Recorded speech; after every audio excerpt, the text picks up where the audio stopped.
Hi guys, it's me Tammy. This video is going to be very different from my normal videos. We're going to be talking about heartbreak and how to get over it and healthy coping techniques to help you deal with your broken heart.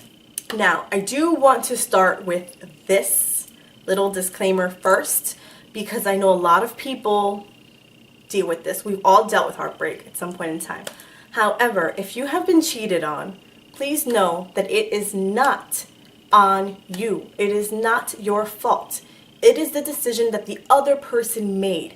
It is a reflection of their character, not yours. Do not take it personally. Don't start doing crazy-ish to yourself to get this person back. It's not going to work. It's what they did. It's how they effed up. It's not on you. Please remember that. They may have cheated on you with a thinner person, younger person, whatever.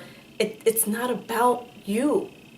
Because it was them that had this just messed up idea in their head to cheat on you. It wasn't about you. I hope that point is clear. Please don't make any crazy changes to yourself because someone cheated on you and broke your heart. It's work on you. Work on you and say bye. Say thank you for taking out the trash for me. Just thank you. Thanks so much. Now that that disclaimer is done, I really hope you guys take heart to that too. If you've ever been cheated on, it's a very painful situation and I wish it on no one. So let's jump on in. There are so many different ways that we can cope with having our hearts broken. In the beginning, I say just do whatever you can to function. Like, some people are like, oh, I need to get up and be busy and whatever, and that if that's what works for you, fine. I'm not that person. I need to get all in my feelings for a few days. I need to cry. I need to be angry. Whatever you need to do that, does not involve harming yourself or others, I say go for it. You need to have some drinks. You need to just Netflix all day. That's fine. Do what you need to do to get through that. But after some time, you have to get up. You have to start, I don't want to say moving on, just figuring out how to get your own ish together.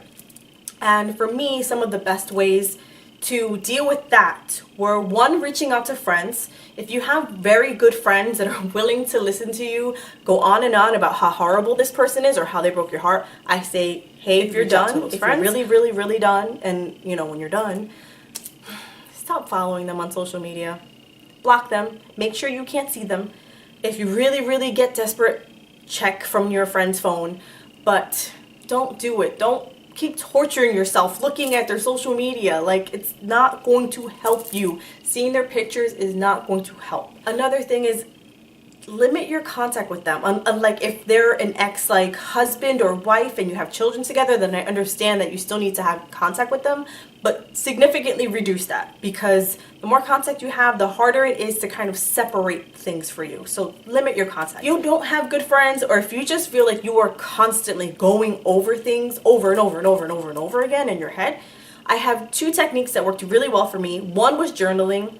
I know not everyone's a writer, but I have this notebook. It is my everything, and it is I've written letters to my ex-husband, and I just say everything I need to say, just everything I need to say. Or if I'm having a bad day and I just don't understand, if I'm just having a hard time coping, I just lay it all out here. And most of the time, by the time I'm done, I feel better. And even if I don't feel better, at least I got it out. It's off my chest in some way, if that helps. And another way that helps me is meditation.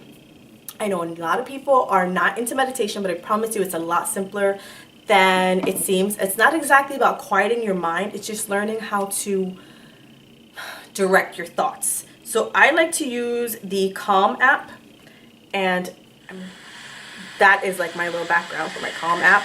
They have a ton of free meditations, but something that would help me would be I would focus on a particular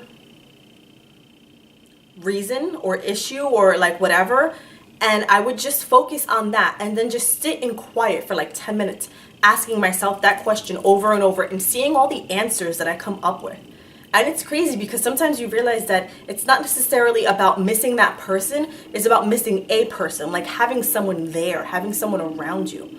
I found that to be so incredibly helpful, because when you sit down and actually allow yourself to think about what is upsetting you and genuinely giving yourself the time to process it, sometimes you'll realize what you thought was bothering you isn't what's bothering you. It's something completely different and can be solved so much simpler. Like, you can just go hang out with friends, or you can go hang out with your family. You can, like, you'll realize that it's not necessarily about you missing that person. Something else, which I know is so petty, but hey, it doesn't matter, it works, is writing a list of all the reasons why this person's not good for you. Hey, they're not good for me because they were lazy, because they said nasty things to me, because we had different worldviews, because he, hated dogs and I don't. Like, whatever you need to do to make yourself feel better about it, just write it down. Seriously, get it all out there. Another thing that helped me a lot was working out.